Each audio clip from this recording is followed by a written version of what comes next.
Hello everyone and welcome back to my channel for another true crime and makeup video. Today we're talking about a man named Brian Thomas. He is a man who got away with murder, but for a reason that you probably wouldn't have thought of. I went down an absolute rabbit hole looking into homicidal sleepwalking. Yeah, other people choose to spend their spare time, watching TV, watching a movie, and I look into homicidal sleepwalking. It's exactly what it sounds like. It's people that commit murder whilst sleepwalking. I might have to do some other videos on this at some point because it's so interesting. But for today, like I said, we're talking about Brian Thomas. So let's put some makeup on this face and talk about this case. It's going to be quite a short one this time because there wasn't a lot of information I could find about Brian and his life and about just not a lot of information about the case, basically. Like I just said, I couldn't find a lot of information about Brian before the incident happened, but in 2009, Brian was a 59-year-old retired steel worker from Neath, South Wales. He was a father of two and a devoted husband to 57-year-old wife Christine Thomas. Oh my god, I hope this works what I'm trying to do. Again, I couldn't find a lot out about Christine Thomas either, but all of the newspaper reports that I looked at that were written after the incident all said that friends and family describe her as an extremely loving and kind person, and that the couple were completely devoted and in love with each other. Wow. Bear with me with the whole orange head thing. Brian had suffered from night terrors since he was a child and really suffered with sleepwalking in particular, but other kind of sleep disorders and problems. Brian was also on medication for depression, but he was able to keep his sleepwalking to an inconvenient yet manageable level. At home, Brian and his wife Christine would sleep in separate bedrooms to each other, but they did share a bedroom and obviously a bed together when they went away and when they spent time in their caravan or camper van, whatever you want to call it. In July of 2008, this is exactly what they did. They went away in their camper van. They decided to take a trip to the seaside village of Aberporth, which is still in Wales.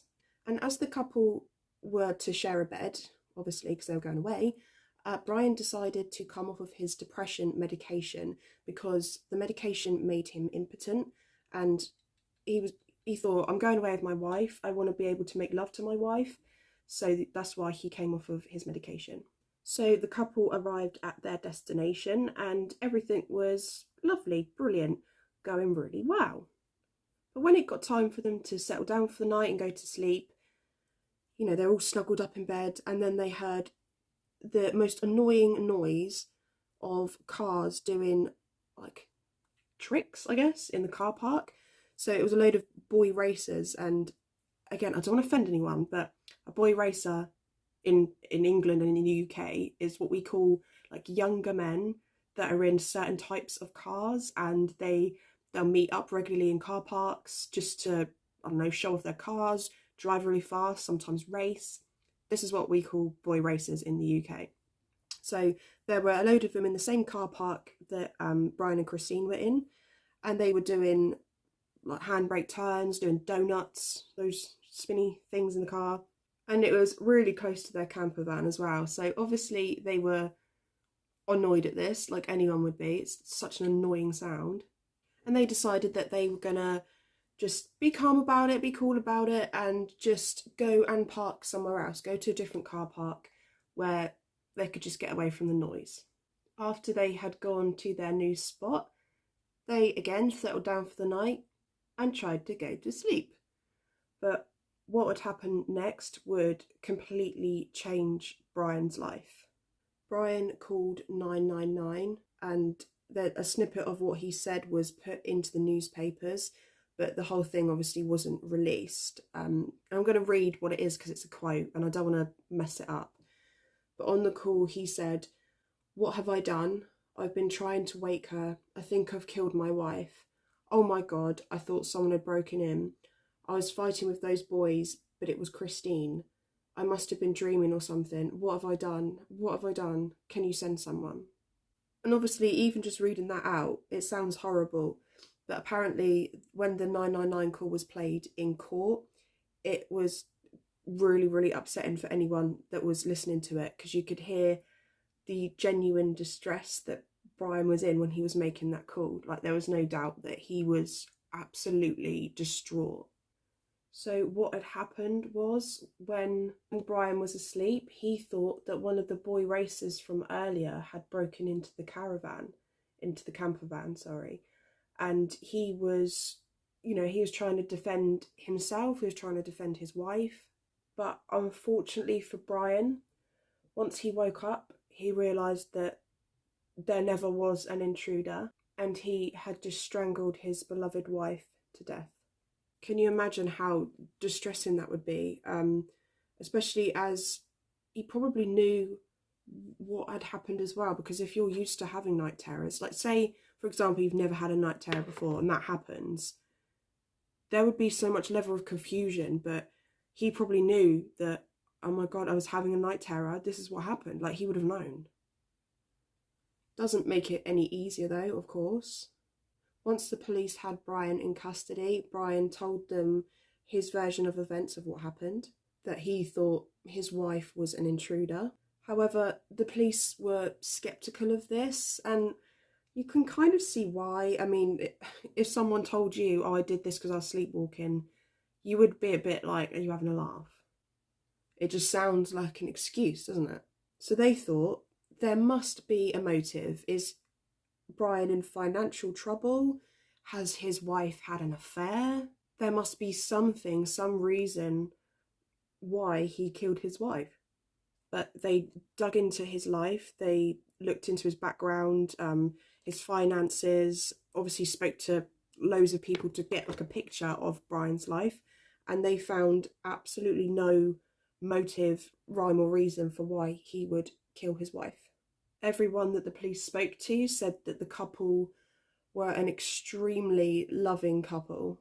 They did everything together, they enjoyed regular nights out, they loved to watch the rugby together, and they had just booked a Mediterranean cruise to celebrate their 40th wedding anniversary that was coming up quite soon. Brian was actually held on remand in prison for 10 months, which is a really long time if you don't, if you're innocent and you're in prison for 10 months, that's a long time. But anyway, whilst he was being held on remand, loads of extensive tests were done on him to find out whether everything that he's saying is true. It was in fact confirmed that Brian was telling the truth and he did suffer from night terrors.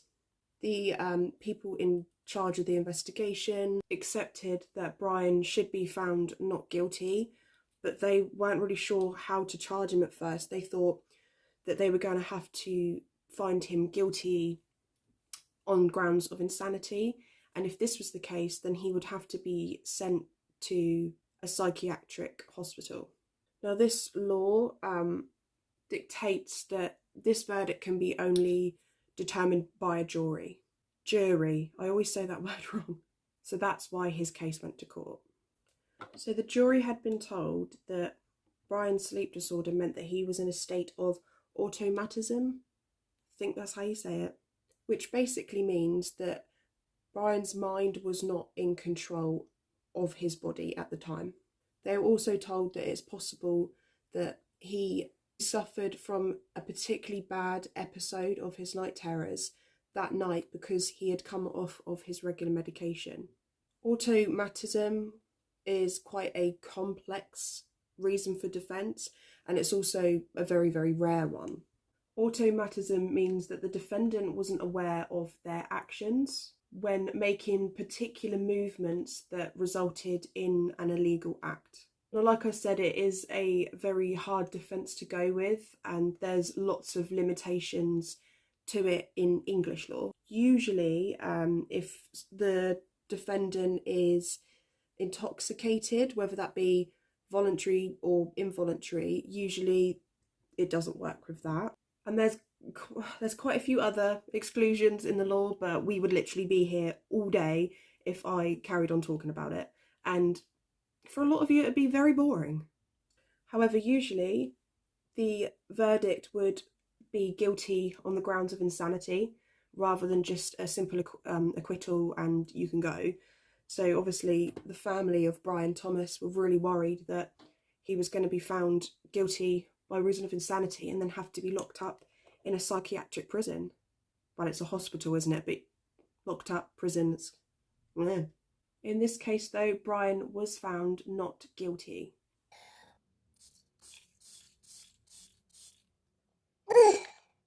The judge, Mr.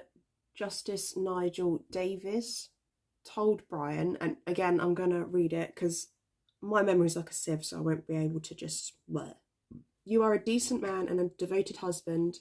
I strongly suspect that you may well be feeling a sense of guilt. In the eyes of the law, you bear no responsibility. You are discharged. All of us who have been in court and listened to your 999 call know exactly what your feelings were when you found that your wife was dead. The chief Crown prosecutor for the CPS also said, this has been a unique case with a unique set of circumstances. We have a duty to keep cases under continuous review, and following expert evidence from a psychiatrist, it was suggested no useful purpose would be served by Mr. Thomas being detained and treated in a psychiatric hospital, which would be the consequence of a special verdict in this case. Members of the family were obviously overjoyed and they cheered when the verdict was read out. Brian's brother Raymond said that he's a kind and gentle man and always has been. And a neighbour also said that he has nothing to feel guilty for. It's all just so tragic. Quick interlude. I've obviously been off camera to do all of this. And can we ignore the massive clump of eyelash glue in this eye? I don't know what's gone on. It took me forever to put these on. Anyway, back to Brian Thomas. No matter what anyone said to him, Brian did feel obviously really guilty for what's happened. He loved his wife so much and he was so happy in their life together as well. And it was all taken away from him by him. Brian will be 72 in 2021 and I wish I knew how he was doing, you know, like did he eventually get through it? Is he off living some nice life somewhere with his kids and his grandkids in his life? I really hope that that's the case for him and he didn't, you know, suffer. As many as 10% of children in the UK suffer from pavor nocturnus. Most grow out of it by the time they get a bit older, but up to 2% of adults in the UK still suffer from it. This would include night terrors, really vivid dreams. Some people suffer from sleep paralysis. Chris Idzkowski of the London Sleep Centre was a witness to Brian's case. He said that it was known that people would attack their partners in their sleep and that most cases go unreported because those involved are usually just too embarrassed to say to anyone. Both pavor nocturnus and other sleep disorders such as REM sleep behaviour disorder can usually be controlled with drugs. From what I could see in my research, experts aren't entirely sure what the reason is for these night terrors. There are studies that show that sleep deprivation and having a fever can increase the likelihood of night terrors. Other contributing factors include nocturnal asthma, gastroesophageal reflux, some nervous system medications that people are on, and a constricted nasal passage. So again, that's not like a definitive answer really, is it? It's also thought that if your parents suffer with night terrors, then chances are you're going to have some kind of sleep disorder too. So like I said at the beginning of this video, I went down an absolute rabbit hole and there's a few cases that I came across, but some of them were kind of skeptical and you have to think, is that really what happened, or are they just using it as an excuse? Like there's one case that the guy was having really bad financial troubles, he was in debt, he was arguing with his wife and then he killed her in his sleep. It seemed a bit like convenient. But with this case, it sounds really genuine and it's obviously heartbreaking for Brian to have killed his wife by accident while sleepwalking. I mean, I can't imagine that it is just heartbreaking. So that's it for today's case. It was quite a quick one today, but an interesting one, I think. So let me know what you think in the comments, and I will be back for another video next week. Bye.